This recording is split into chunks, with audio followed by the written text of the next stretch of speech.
Good afternoon, Wolfpack, and welcome back to 2.4 Sequence of Transformations. Our essential question is still, what are translations, rotations, and reflections, and do they preserve angles and distance? This is going to be a shorter video, hopefully, but it's a little bit of a meatier content, so let's get started right away. Transformations can be applied one after the other in a sequence, so like in a row, in a set order, where you use the image of the first transformation as the pre-image for the next transformation. This can also be called a composite. And if you remember our reflection notes, we did a composite of reflections a couple days ago. So example 1 says, draw the images of the figure in the plane after the given combination of transformations. So they gave us A, B, and C, and the first thing we need to do is write the coordinates of A, B, and C. A is at 2, 2. B is, and actually I'm going to write this in yellow to kind of maybe match the shape. Okay, so A is at 2, 2. B is at 2, 5. And C is at 3, 2.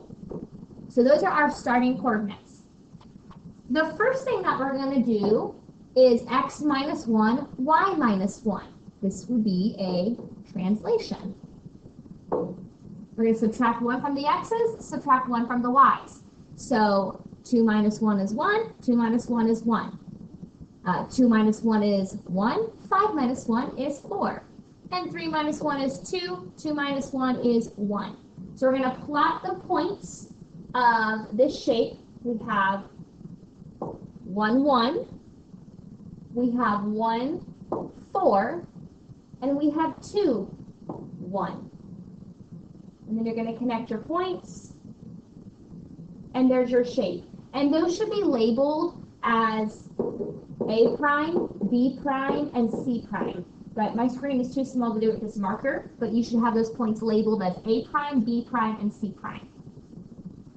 The next thing that we're going to do is 3xy. This is new. You haven't seen this yet, and we'll go into depth a little bit more about this at another lesson. But this is a dilation. We're going to make it bigger because we're multiplying. And so we're going to multiply all of the x values by 3. And we don't go back to our starting points. We start with our A prime, B prime, C prime. We don't go back to A, B, C. So 1 times 3 is 3. And then y stays the same. 1 times 3 is 3. Y stays the same. And then 2 times 3 is 6. And y stays the same. So now we're going to plot those points. 3, 1 is right there. 3, 4 is right there. And 6, 1 is right here. And again, those should be labeled as A double prime, B double prime, and C double prime on your notes. And you can see that it stayed the same height, but the y value stayed the same height, but it stretched out because the x value got multiplied by 3. Our last transformation says negative x, negative y. And if you remember from your, let me go ahead and write that this was a dilation. And if you remember from your rotation notes, this is a 180-degree rotation. So the numbers are going to stay the same order, but they're both going to get a new sign. So A triple prime is negative 3, negative 1. B triple prime is negative 3, negative 4, and C triple prime is negative 6, negative 1. As you can see, I did not switch the order. All I did was change the sign. And they all happened to all become negative, but I just was trying to change the sign. So I'm going to plot those points now. Negative 3, negative 1, negative 3, negative 4, negative 6, negative 1. And I'm going to connect them. And all of those should be labeled A triple prime, B triple prime, and C triple prime. I want you to go ahead and pause the video and make sure all the points are labeled on your work if they are not already labeled. Okay, again, this one should be A, triple prime. This one is B, triple prime, and C, triple prime. I want all of the other shapes labeled. The blue triangle and the pink triangle, they need to be labeled as well. So this is a sequence of transformations where we just do one after the other. And notice when I did the translation, I used the original points. But then when I did the dilation, I used my translation points. And when I did the rotation, I used my dilation points. It always goes back to the most recent image. We're going to skip number 2 and do that one together in class, but we're going to go to example 3. It says to reflect ABC across the y-axis and then across x equals -4. This is a sequence of transformations. This sequence of transformations would have been the same result as what single transformation? So the first thing that we're going to do is reflect it across the y-axis. So B is, A is 2 away from the y-axis, so this would be A prime. C is 3 away from the y-axis, so this is now C prime.